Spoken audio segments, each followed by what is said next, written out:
I made this plexiglass spacer to support my short ferrules so they can extend beyond the jaws. There's a clearance bore cut in the middle of it.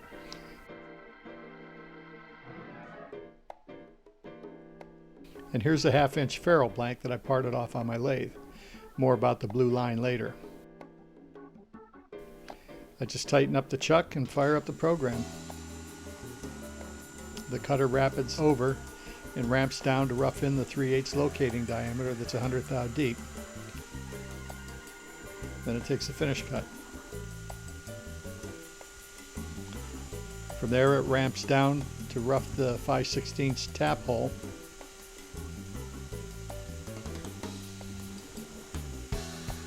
This is all real time. And then it takes a finish cut. Finally, it takes a light skim cut to make sure the face is true to the freshly machined bores.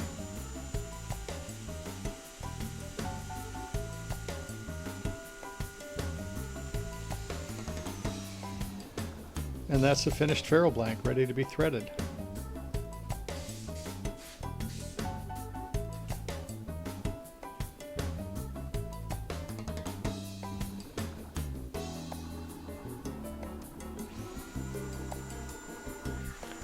I'll run through a few of them at fast speed so you can appreciate the procedure better.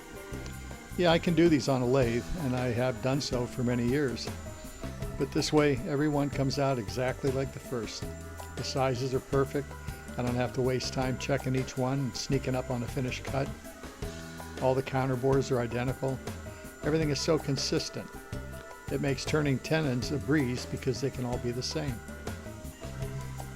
By that I mean, once your dial is set for the tenon finished diameter, they're all going to end up being the same. You don't have to try to fit each one individually. I like it when things are easy. As you can see, I'm doing a batch of about 2 dozen right now. First I'll bore them all, and then I'll thread them.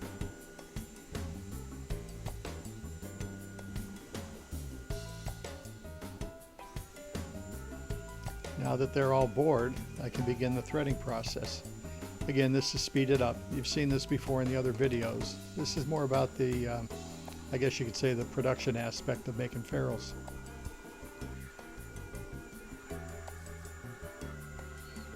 And if you've seen my other videos, you know that I had a Chinese 5C vertical collet holder.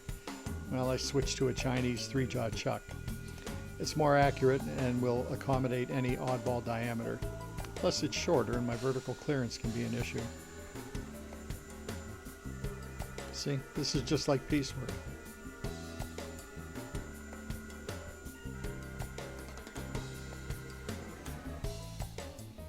After doing a few, I like to test the fit with a hardened set screw. These are slightly oversized, and if they go in, I know I will have a forgiving thread in my ferrule.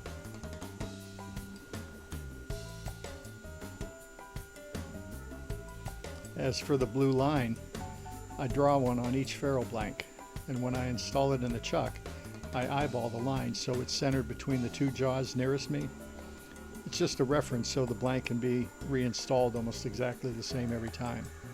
Sometimes the blanks are slightly out of round, oddball sizes, so this guarantees that the bore will be on center when it's ready to be threaded.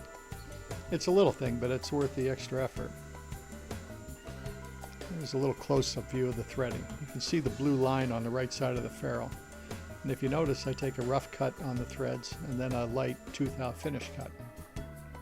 And here's a look at the final product.